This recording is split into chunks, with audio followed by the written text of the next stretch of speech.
3, 2, 1.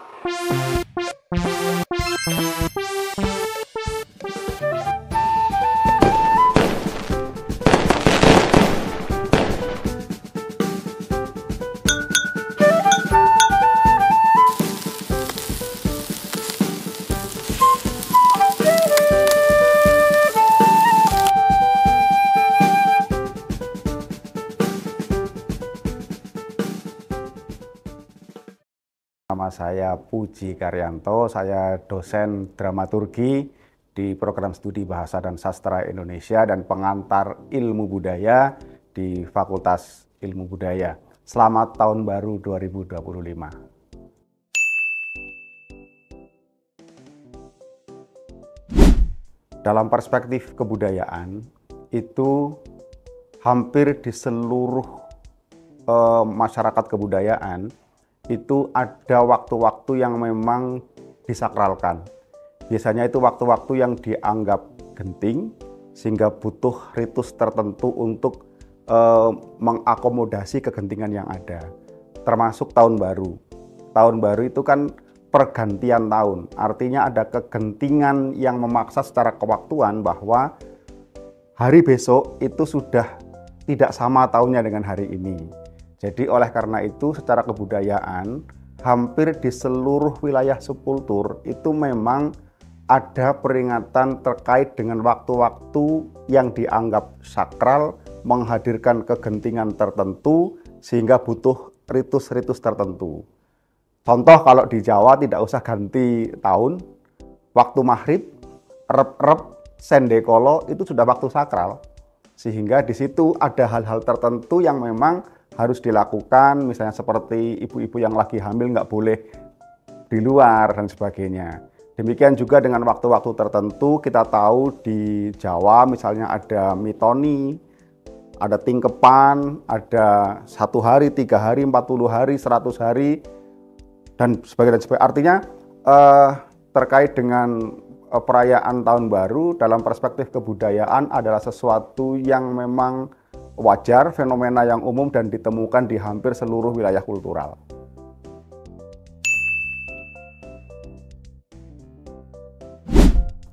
Kalau kepercayaan dan perayaan terhadap pergantian waktu yang sakral itu sesuatu yang memang fenomena yang sudah mentradisi. Tapi kalau khusus perayaan Tahun Baru Masehinya itu jelas konstruksi budaya.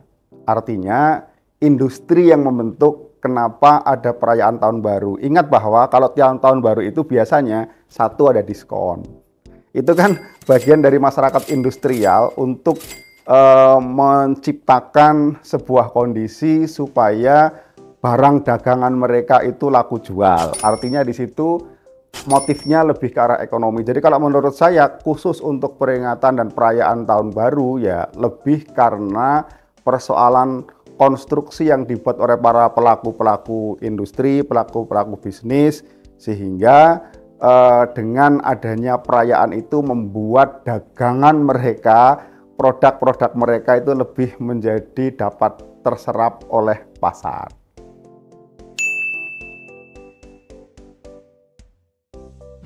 Kalau identik dengan kembang api, konvoi, bakar-bakar, itu sebenarnya terjadi di kota-kota besar. Karena pasti kota-kota besar itu yang menerima pengaruh pertama dari masyarakat yang memang secara tradisional sudah merayakan Tahun Baru. Tetapi kalau kita mau sedikit ke daerah-daerah, ke pelosok-pelosok, ke pedesaan, Tahun Baru enggak Tahun Baru ya kurang lebih sama situasinya. Artinya memang di kota-kota urban, kota-kota industri, perayaan tadi menggunakan kembang api dan sebagainya, termasuk barangkali konvoi dan bakar-bakar. Jadi kalau ditanya apakah perayaannya berbeda-beda, pasti sangat berbeda-beda. Bahkan diusahakan berbeda. Berdasarkan evaluasi, kita lihat banyak pemerintah daerah, baik itu Pemkab, Pemkot maupun provinsi, mengadakan semacam terobosan-terobosan untuk mengantisipasi ekses negatif dari perayaan Tahun Baru dengan beragam cara. Misalnya ada beberapa kabupaten kota provinsi yang membuat klasterisasi atau membuat titik-titik kumpul masyarakat dengan mereka dikumpulkan di tempat tertentu dengan beragam hiburan yang ada. Atau bahkan misalnya di Jawa Timur kita tahu di Masjid Al-Akbar kemarin ada pengajian sholawatan besar-besaran juga dihadiri Pak PJ Gubernur.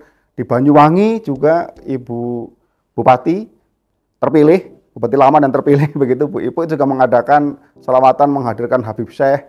Dan di tempat-tempat lain juga banyak hal-hal yang berkaitan dengan refleksi-refleksi yang sifatnya tidak selalu identik dan sama dengan permainan kembang api. Bahkan tahun ini agak unik karena bersamaan dengan 1 Rajab. Jadi di beberapa wilayah yang terkategori santri itu kan waktunya puasa 1 Rajab, sehingga perayaannya agak berbeda. Jadi artinya kalau ditanya apakah ada perbedaan perayaan, sangat mungkin terjadi perbedaan cara merayakannya. Tapi prinsipnya kan sama tadi, kegentingan waktu sakral itu waktunya berefleksi. Makanya kan biasanya seperti mungkin dirimu juga melakukan resolusi kan, 2025 mau apa, targetnya apa, luluskah, atau menaikkan berat badan dan sebagainya kan gitu.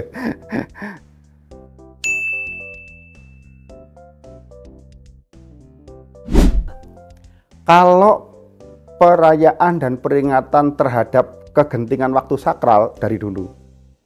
Tapi kalau perayaan tahun baru Masehi secara khusus itu baru ada ya belakangan.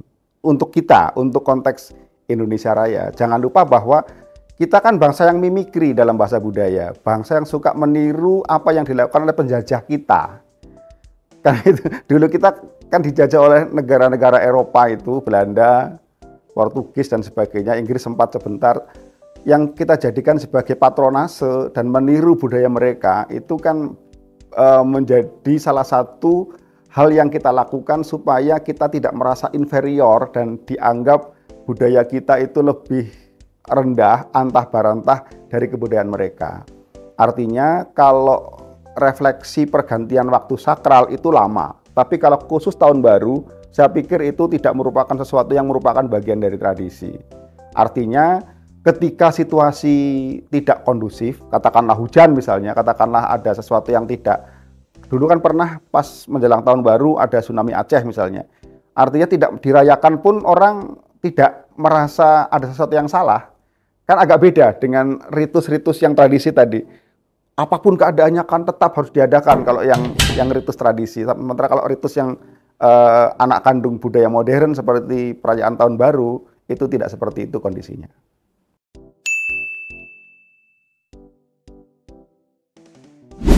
Saya pikir positifnya juga banyak. Jadi misalnya yang pertama resolusi. Artinya kan hampir seluruh lembaga, instansi itu mengadakan refleksi akhir tahun. Artinya itu kan menjadi semacam evaluasi diri untuk naik tangga. Jadi milestone-nya itu terbaca. Tahun ini sudah sampai mana, sudah melakukan apa saja, apa yang belum, apa yang sudah, sehingga dapat dijadikan sebagai bahan pijakan untuk kebijakan tahun berikutnya. Itu kalau ngomong lembaga instansi.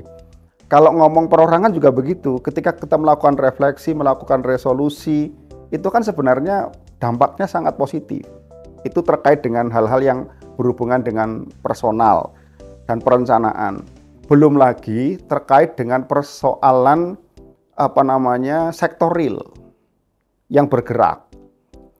Sudah banyak disampaikan bahkan oleh para pakar itu, meskipun kemarin sempat diterpa dengan isu PPN misalnya, ternyata kan faktanya akhir tahun ini ekonomi kita itu bergerak sangat dinamis.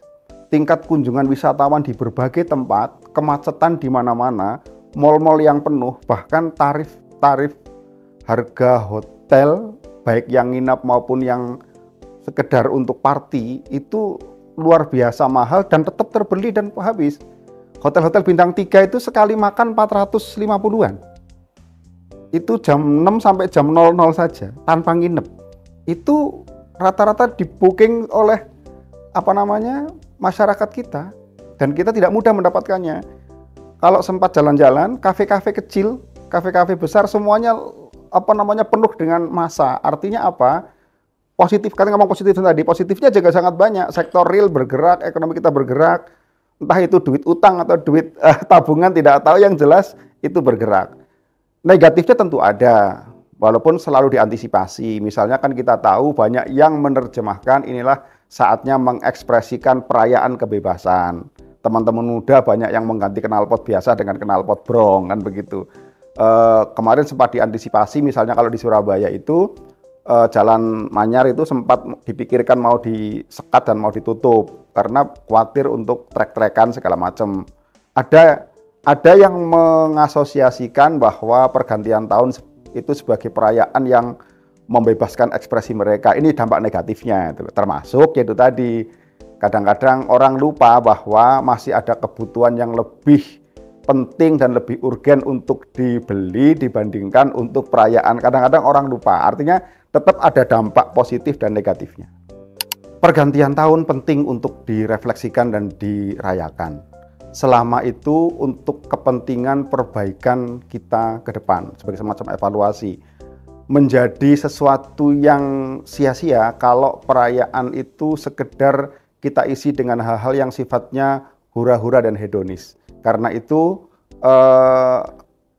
banyak PR di depan kita yang lebih menantang di tahun-tahun yang akan datang, sehingga jangan melakukan kesia-siaan ketika kita melakukan perayaan terhadap pergantian waktu sakral.